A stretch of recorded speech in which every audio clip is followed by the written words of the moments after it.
ಮತ್ತು ನನ್ನ ವಿಷಯದಲ್ಲಿ ಒಂದು ವಿಶೇಷವಾದಂಥ ನಂಬಿಕೆಯನ್ನು ಇಟ್ಟಿದ್ದಾರೆ.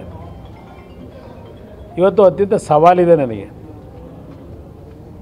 ಈ ಒಂದು ಸವಾಲನ್ನು ಇವತ್ತು ನಿರ್ವಹಣೆ ಮಾಡ್ತಕ್ಕಂಥದ್ದಕ್ಕೆ ನನಗೇನು ಜವಾಬ್ದಾರಿ ಕೊಟ್ಟಿದ್ದಾರೆ. ಇವತ್ತು ದೇಶದಲ್ಲಿ ಮ್ಯಾನುಫ್ಯಾಕ್ಚರಿಂಗ್ ಸೆಕ್ಟರ್ನಲ್ಲಿ ದೊಡ್ಡ ಮಟ್ಟದ ಒಂದು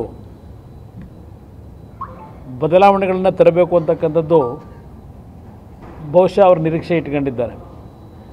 ದೇಶದ ನಿರುದ್ಯೋಗದ ಸಮಸ್ಯೆಯನ್ನು ಪರಿಹಾರ ಮಾಡ್ತಕ್ಕಂಥದ್ದು ಮತ್ತು ನಾನು ಕರ್ನಾಟಕಕ್ಕೆ ಅಂತಕ್ಕಂಥದ್ದನ್ನು ಹೇಳಲ್ಲ, ನಾನು ಕರ್ನಾಟಕದ ಜೊತೆಯಲ್ಲಿ ಇಡೀ ದೇಶದ ಪ್ರತಿಯೊಂದು ರಾಜ್ಯಗಳಲ್ಲೂ ಪ್ರವಾಸ ಮಾಡಿ ಪ್ರತಿಯೊಂದು ರಾಜ್ಯದಲ್ಲೂ ಯಾವ ರೀತಿಯಲ್ಲಿ ಇವತ್ತು ಬೃಹತ್ ಕೈಗಾರಿಕೆ ಮತ್ತು ಉಕ್ಕು ಇಲಾಖೆಯ ನಿರ್ವಹಣೆಯನ್ನು ಮಾಡ್ತಕ್ಕಂಥ ಸಂದರ್ಭದಲ್ಲಿ ಗೌರವಾನ್ವಿತ ಪ್ರಧಾನಮಂತ್ರಿಗಳ ನಿರೀಕ್ಷೆಯನ್ನು ಹುಸಿಗೊಳಿಸಿದೆ. ಒಂದು ಹೊಸ ರೀತಿಯ ಬದಲಾವಣೆಗಳನ್ನು ತರಲಿಕ್ಕೆ ಪ್ರಾಮಾಣಿಕವಾಗಿ ಪ್ರಯತ್ನವನ್ನು ಪಡಬೇಕು ಅಂತಕ್ಕಂಥ ಒಂದು ಮನಸ್ಸಿನಲ್ಲಿ ಸಂಕಲ್ಪವನ್ನು ತೊಟ್ಟಿದ್ದೇನೆ. ಇದು ಅತ್ಯಂತ ಭಾಳ ಸವಾಲು ನನ್ನ ಜೀವನದಲ್ಲಿ ಇರ್ತಕ್ಕಂಥದ್ದು.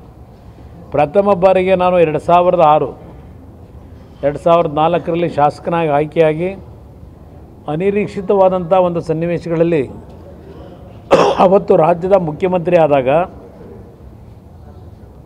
ಇವನಿಗೆ ಏನು ಅರ್ಹತೆ ಇದೆ ಮುಖ್ಯಮಂತ್ರಿಯಾಗಿ ಕೆಲಸ ನಿರ್ವಹಣೆ ಮಾಡ್ತಕ್ಕಂಥದ್ದಕ್ಕೆ, ನಿಜಕ್ಕೂ ಈ ವ್ಯಕ್ತಿಯ ಕೈಲಿ ರಾಜ್ಯವನ್ನು ನಡೆಸಲಿಕ್ಕೆ ಆಗುತ್ತಾ ಅಂತಕ್ಕಂಥ ಅನನುಭವಿ ರಾಜಕಾರಣಿ ಅಂತಕ್ಕಂಥದ್ದು ಒಂದು ಕಡೆ ಟೀಕೆಗಳು ನಡೀತು.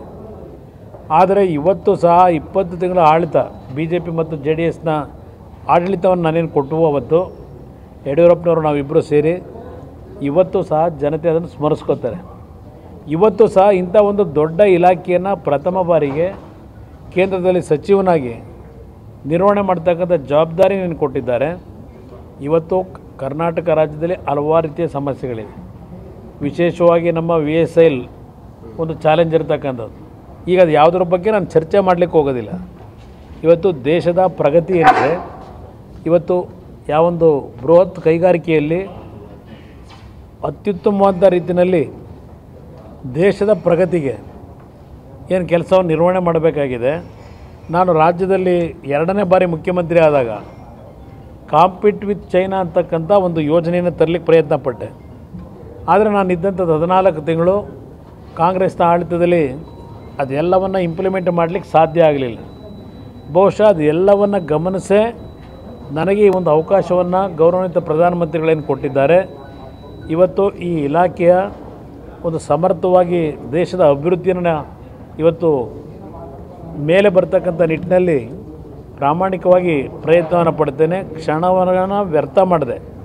ಪ್ರತಿ ಒಂದೊಂದು ಕ್ಷಣವನ್ನು ಇವತ್ತು ಈ ದೇಶದ ಅಭಿವೃದ್ಧಿಗೆ, ಯುವಕರ ಒಂದು ಉದ್ಯೋಗದ ಸಮಸ್ಯೆಗಳನ್ನು ಬಗೆಹರಿಸ್ತಕ್ಕಂಥ ನಿಟ್ಟಿನಲ್ಲಿ ಇವತ್ತು ಕೆಲವು ಏನೋ ಒಂದು ರೂಟ್ ಮ್ಯಾಪ್ ಹಾಕಬೇಕಾಗಿದೆ ಮತ್ತು ವಿಷನ್ ಡಾಕ್ಯುಮೆಂಟನ್ನು ಸಿದ್ಧ ಮಾಡಬೇಕಾಗಿದೆ.